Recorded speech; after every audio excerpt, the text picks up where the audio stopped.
Avoiding burnout. You could say that I shouldn't be speaking about avoiding burnout, as I haven't done very well at avoiding burnout. I suffered burnout in 2012. But on the other hand, I have quite a bit of experience of avoiding burnout, in that I've spent the last 12 years avoiding having another burnout.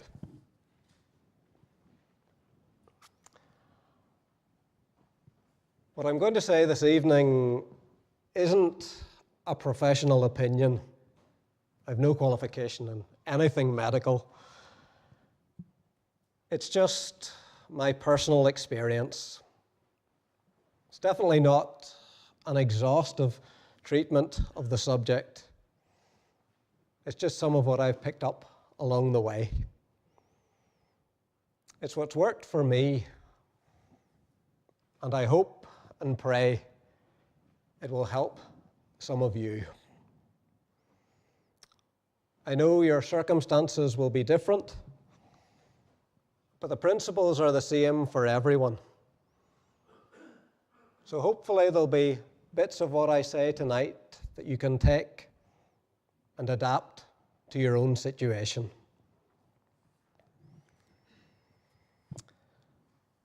"2012 was an eventful year for me. From January to March, I exchanged pulpits with John McGinn in Phoenix, Arizona, in America. It was a great experience. Our time in Phoenix was wonderful. But it was extremely busy beforehand, preparing everything that needed to be done for the exchange to be happen. So we were in Phoenix from January to March. Then in August, we had our Go team in Stranraer and Convoy as usual. It was a great week, and as always, very busy. The Go team finished on the Friday night.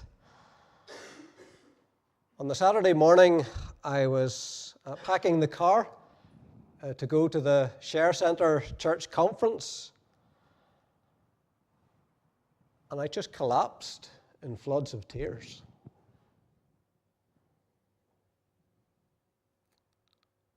I went to bed and literally slept for most of the next 6 months.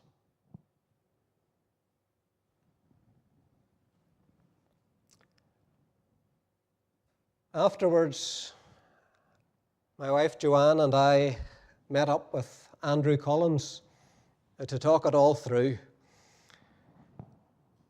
He came to the conclusion that the cause of my burnout was just that I had been overworking for a very long time.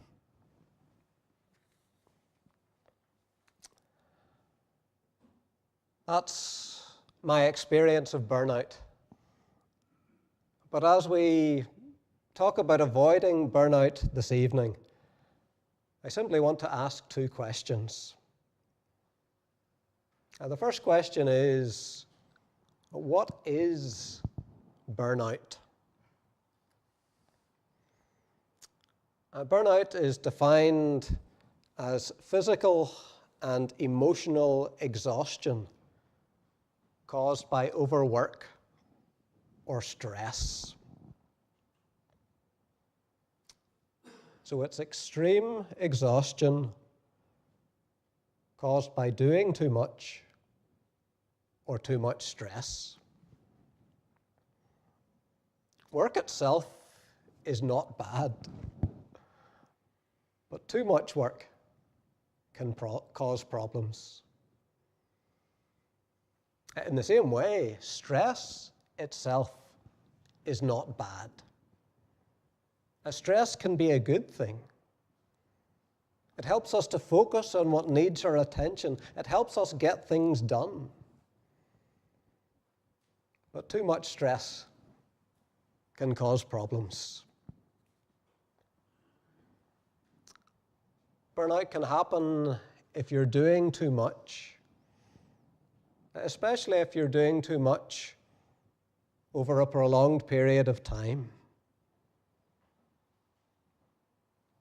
That may happen because of your own personality. Maybe you find it difficult to switch off. Or it may happen because of external pressures at home or work or elsewhere.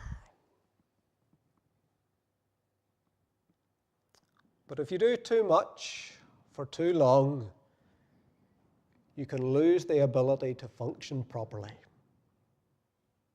That's burnout. Burnout comes in lots of different forms. For some people, it's constantly feeling lethargic, having less energy.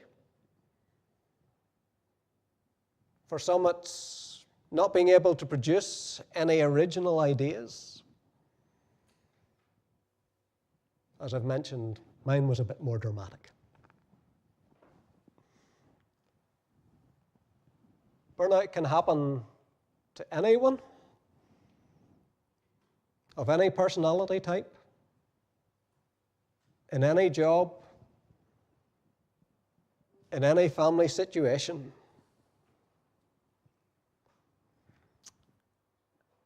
Debbie Hawker does a lot of work building resilience with missionaries.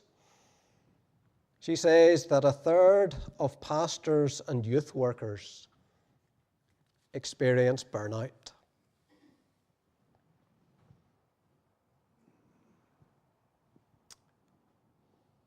It doesn't seem like it at first, but burnout is actually a safety mechanism which God has built into our bodies. It's the body's way of protecting itself when it's under too much stress. It's the body's way of forcing you to stop so that it can get the rest it needs. It's like a release valve in a pressure system. If the pressure gets too much, the valve opens so that the whole system isn't blown apart. Burnout is the release valve opening so that your whole body isn't destroyed. So God uses burnout to protect us. And if you have experienced burnout, or if you do experience burnout, God will use it for your good in other ways as well. He may use it to help you prune your activities, to cut stuff out of your life. Why do farmers or gardeners prune plants? They do it to make them more fruitful. God will use it to make you more fruitful. Charles Spurgeon said, "Remember this, had any other condition been better for you than the one in which you are, divine love would have put you there. Only in the situation you're in now will you bring forth fruit unto perfection." take up your own daily cross. It is the burden best suited for your shoulder and will prove most effective to make you perfect in every good word and work to the glory of God.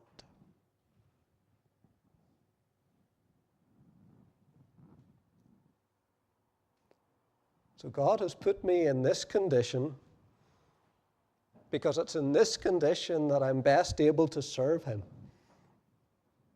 and will be most fruitful.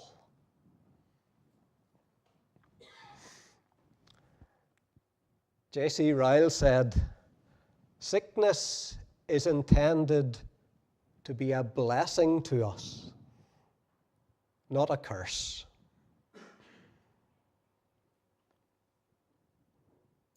God used my burnout to prune my work.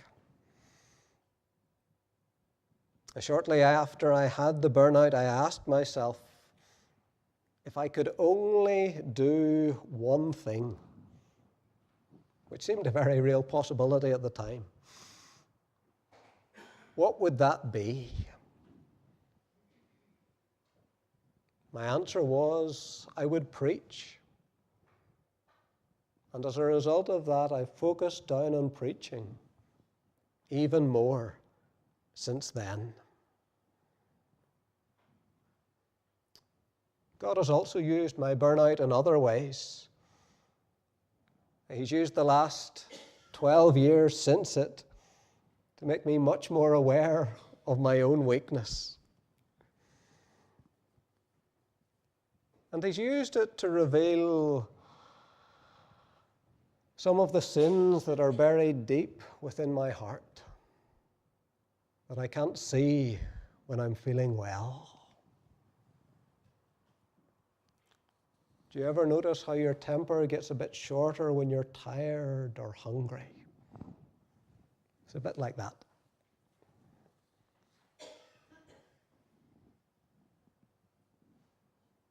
If you have experienced burnout, or if you do experience burnout, God will use it for your good.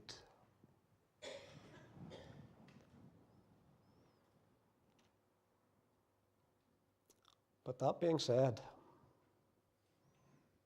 you don't want to go there if you can help it. It can affect you for the rest of your life.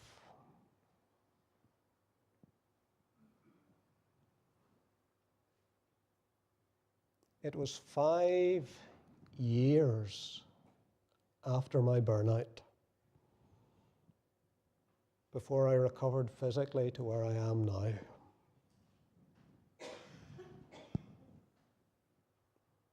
It was 2 more years after that before my thinking was sharp again. Now, thankfully, I can do each of the things I could do before. But it still takes me a lot longer to recover afterwards. I'm thankful to God for the recovery He's given me. I'm thankful to a very good wife and a very considerate congregation and presbytery for putting up with me through all this. I'll not labor it, but you really don't want to go there if you can avoid it.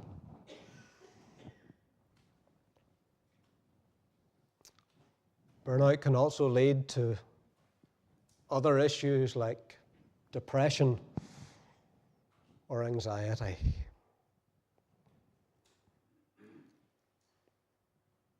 That's the first question. What is burnout? And the second question is, How can you avoid burnout?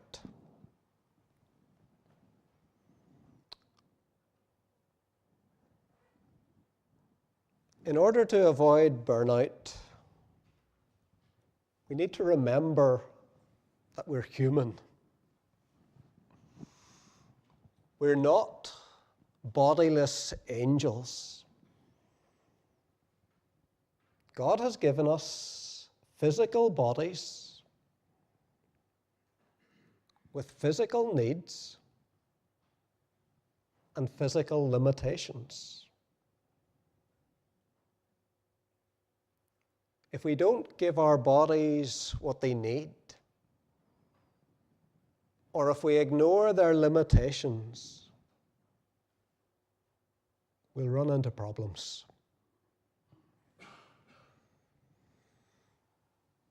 After I had my burnout, one of the first things I did was to go to my doctor. If you ever have a burnout, I would strongly advise you to do the same. He checked me out, found no physical problems, and recommended I did 4 things. The 4 things he recommended were sleep, eat, exercise, and rest. And we're going to spend the rest of our time tonight thinking about those. It may be a bit silly, but it helps me remember them. It may help you remember them. I remember those 4 things using the word seer, the first letter of each word. A prophet used to be called a seer, 1 Samuel 9, verse 9. The doctor didn't tell me this, but as we look at the New Testament, we see that as a human being, even Jesus needed these things. We also see that Jesus knew that other people needed these things and helped them get them. The first thing is S, sleep. God has designed us in such a way that we need sleep. Obviously, Jesus slept. He sang Psalm 4, verse 8, I will both lay me down in peace, and quiet sleep will take, because you only me to dwell in safety, Lord, will make. Mark 4, verse 38 tells us Jesus was asleep on the cushion in the boat. Sleep lets your body and brain repair, restore, and re-energize. Top athletes recognize that. Roger Federer said, making sleep a priority isn't easy, but it is essential. Research has shown that if we get 7 or 8 hours sleep a night, we function better. You can certainly get by on less, but your body and brain won't function as well. If you want to perform at your best, you need to make sure you're getting enough sleep. Obviously, you're not going to get a full, perfect night's sleep every night. But the better sleep you can get, the better you'll be during the day.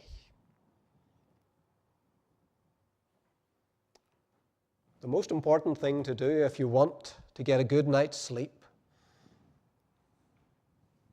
is to go to bed at the same time every night and to get up at the same time every morning.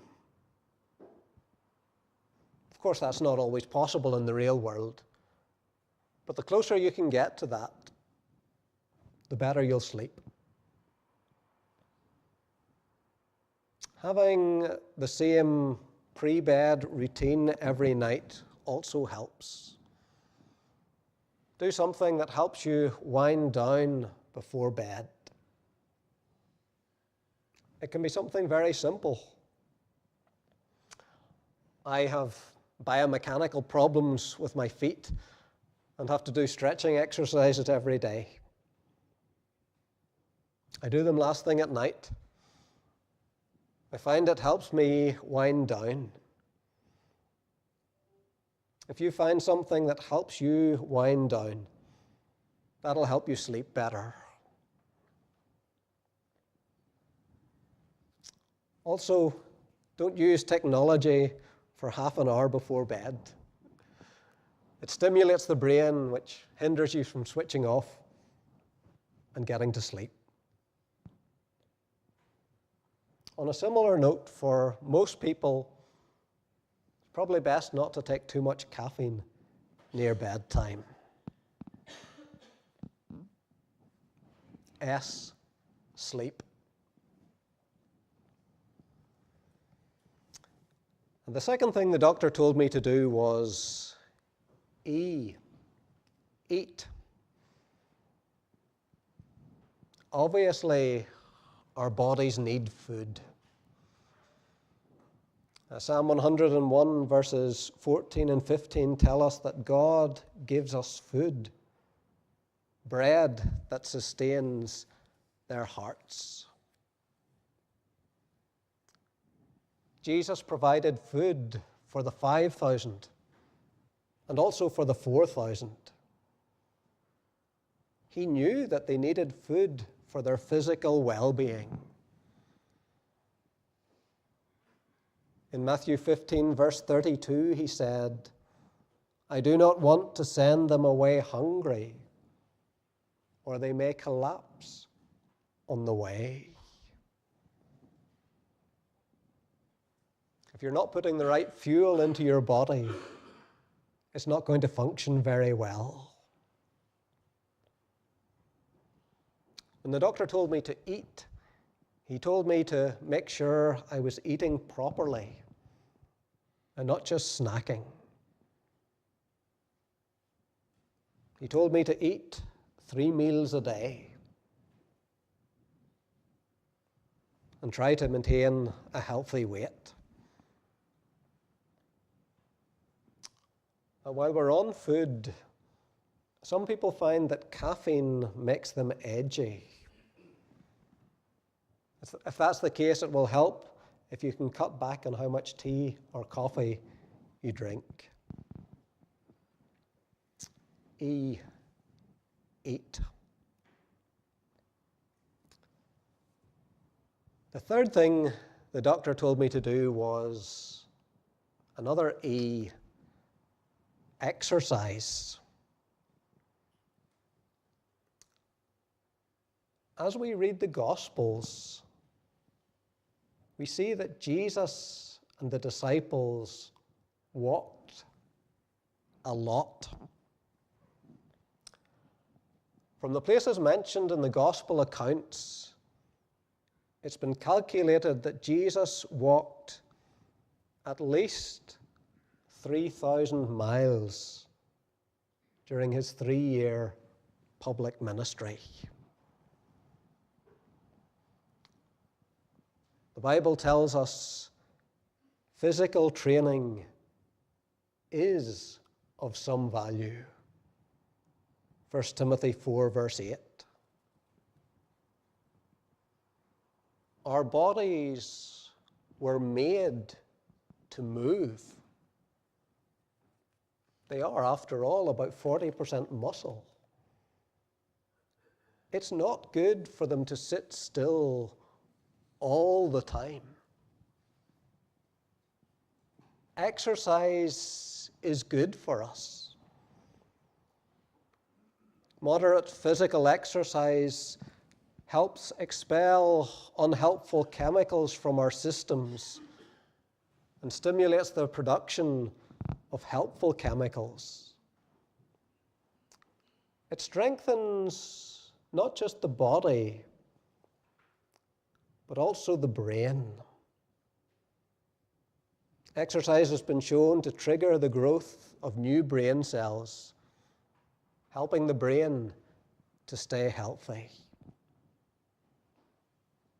Exercise also reduces stress and lifts your mood.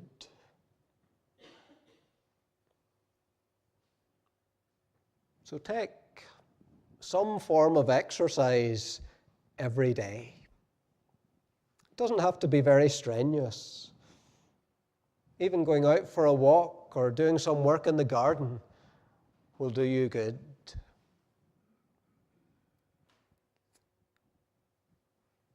Then, when you get into a good routine of regular exercise, you can build it up gradually.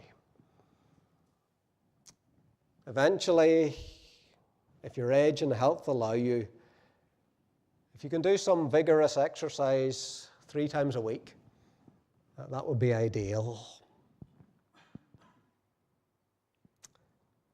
When Al Martin was asked for advice by young pastors who were experiencing burnout, his standard answer was, "You're trying to live like a disembodied angel rather than flesh and blood humanity. Here's your solution. First, exercise vigorously 3 times a week. Variety is good. It's good if you can vary it a bit and do different types of exercise. And of course, if you can find some exercise you enjoy doing, you'll be much more likely to keep doing it." E, exercise.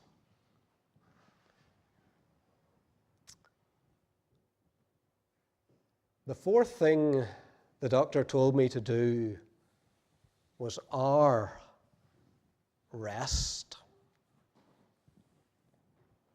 It may sound like a contradiction to say that you should exercise and rest, but we need both.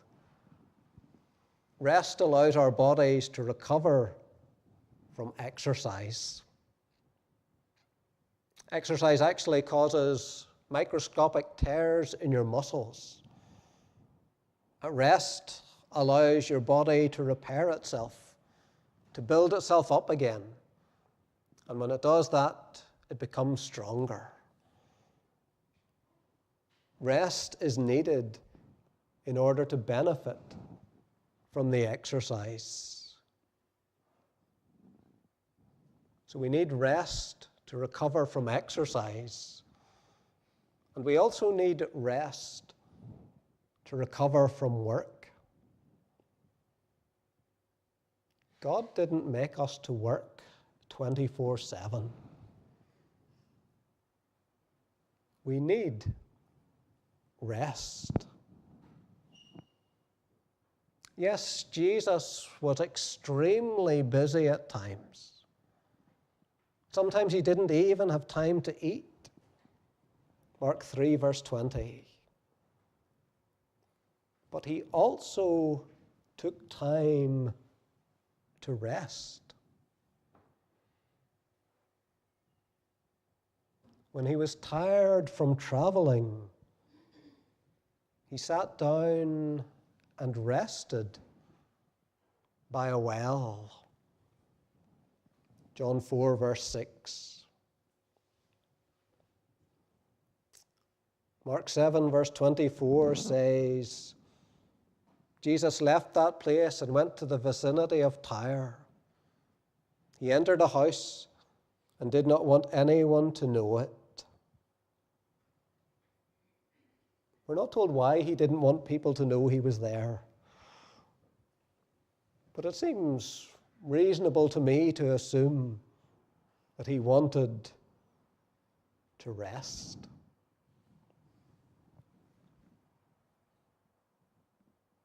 We need to take time to rest. As Christians, when we think of rest, the obvious place to start is with the Sabbath. Those of us who are ministers tell our people to rest on the Sabbath. Their souls need it, and their bodies need it. Those of us who are ministers have to work on the Sabbath ourselves, but our bodies still need rest, like everyone else's. The weekly Sabbath implies that our bodies need a full day's rest every week. Take a full day completely off every week. Make it the same day each week, if at all possible.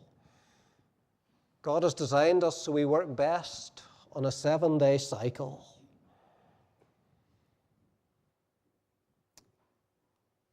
The second piece of advice Al Martin had for young pastors who were experiencing burnout was, take one full day off a week.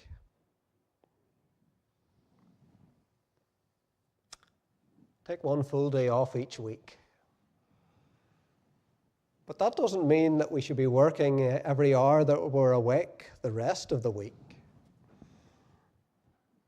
There are, on average, 12 hours of daylight in a day. That suggests we're not meant to be working 16-hour days. I was advised that if a day is made up of morning, afternoon, and evening, you should only be working 2 out of 3 of those in a day. If you're a minister, that's not always possible. But the closer you can get to it, the better.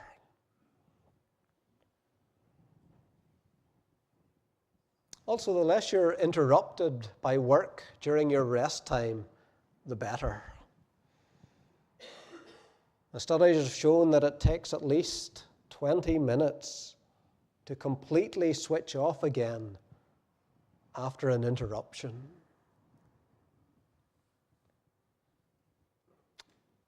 I appreciate that as ministers we're on call 24/7. But that doesn't mean that we need to be available to everyone about everything 24/7.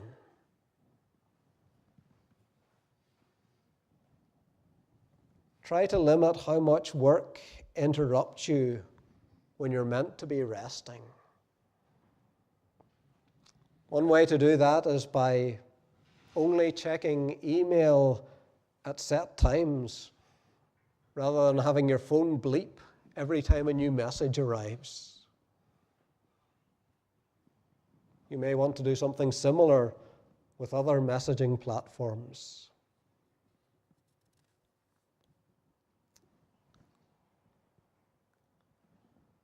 Take holidays. People in the Bible took breaks from their work. All Jewish men were required to go to Jerusalem for 3 feasts each year. They had to walk to Jerusalem. Depending on where they lived, it may have taken them 3 or 4 days to get there, and the same to get home.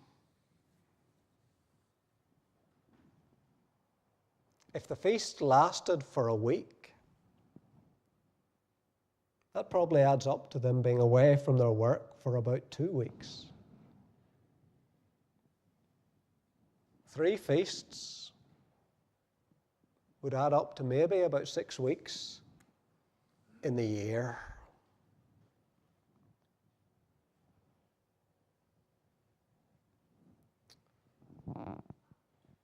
Also take little rests. Little rests are good for us. Tea breaks, coffee breaks. Breaks bring our stress levels down.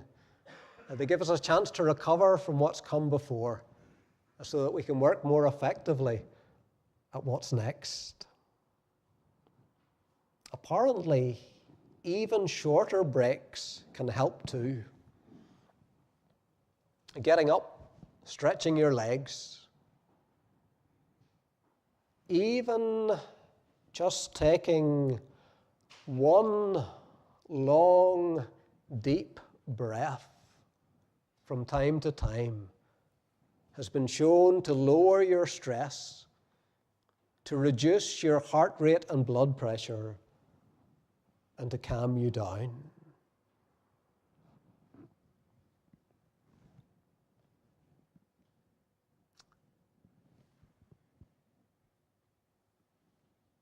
If you're particularly busy, it can be tempting to skip taking your rest. But the busier you are, the more you need the rest.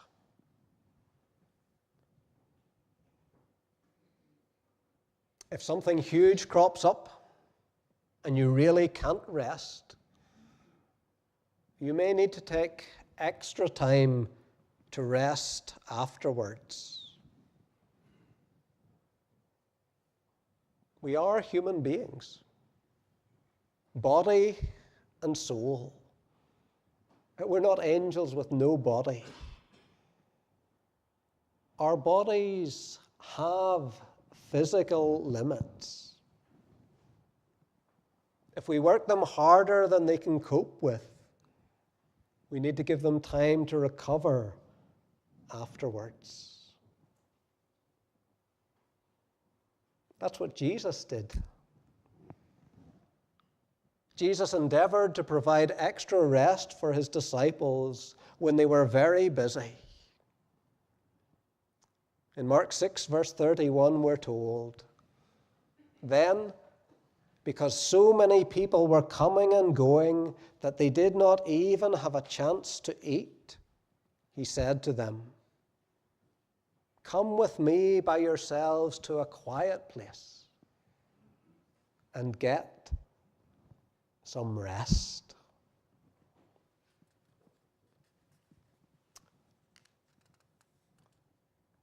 Rest isn't just doing nothing.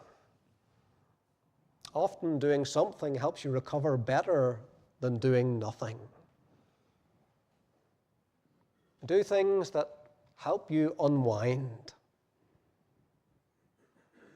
It's best if it's not just sitting watching a screen. A little screen time's fine, but while it may seem restful, other things are actually far more refreshing. I have 3 F's that may help. Fun.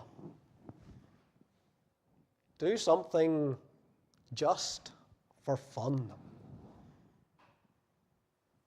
What do you do just for fun? Do it each day if you can. Do it even if you don't feel like it. When you least feel like it is probably when you most need to do it. I juggle. You might play the guitar or bake or birdwatch or whatever. Do something just for fun. Fingers. If you're not doing it in your work, do some physical work with your hands. DIY, gardening, building model aeroplanes. Doing work with your hands is good for your mind. Do work with your fingers.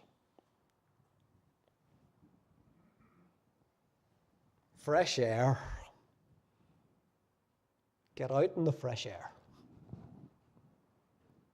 It really does help. Do things that are fun. Work with your fingers. Get out into the fresh air. R. Rest. Sleep. Eat. Exercise. Rest. Make sure that you're getting enough sleep, that you're eating well, that you're exercising, and that you're getting rest. It would be good to ask yourself, maybe once a year, about each of those areas. Sleep. Am I getting enough sleep? Eat. Am I eating well? Exercise.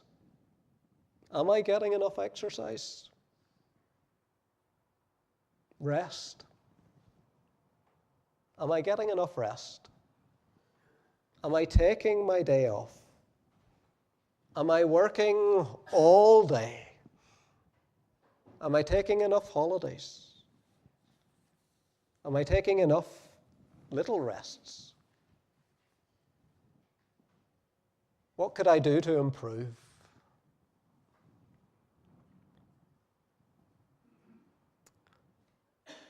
We don't usually like the warning lights in our cars.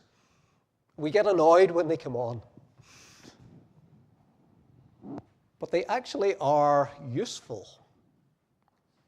What would happen if you didn't have them? What would happen if you didn't have the warning light to tell you that your oil was low? You keep driving without any oil and you'd kill the engine.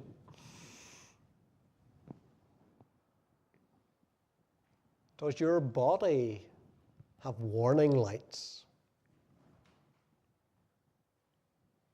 Do you know your warning lights? Are there things your body does to show you you're doing too much? Perhaps you get anxious. Perhaps you get irritable. Perhaps you get more easily frustrated. Perhaps you become more negative. Perhaps you get more emotional. Or maybe you can't sleep. Or can't eat.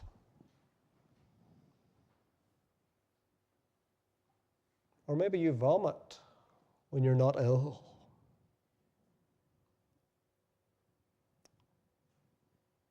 Perhaps you lose your motivation or can't focus or experience brain fog. You become less efficient.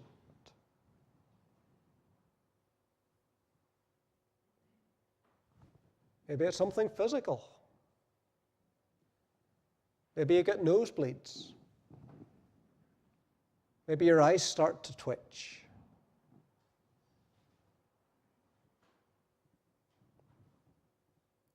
What would happen if you didn't have any warning lights?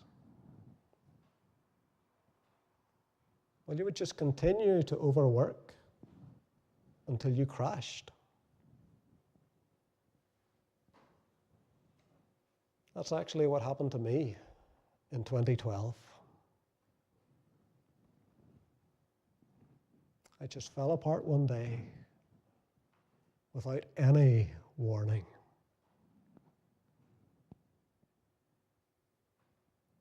Now I'm very thankful that I do have warning lights. If I get too close to my limit, I get edgy for no reason. I can feel it. If you have warning lights, listen to them. Don't ignore your warning lights. Don't keep on pushing yourself for weeks or months like you normally would, or you may destroy yourself. If your warning lights come on, cut back immediately.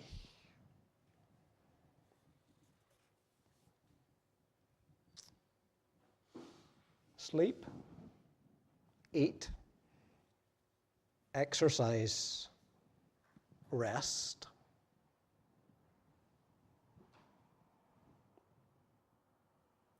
Why did God the Son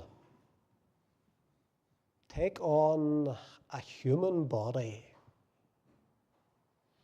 with these limitations? A body that needed to sleep and eat and exercise and rest. He took on a body with limitations so that he could experience what we experience.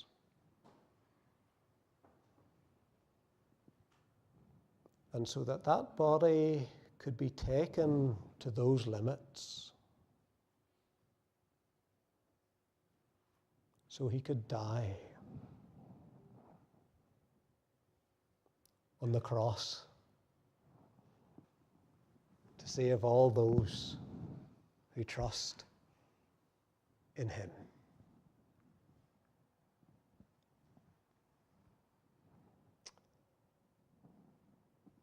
I've really just dealt with the physical side of burnout tonight because that was the biggest part of it for me.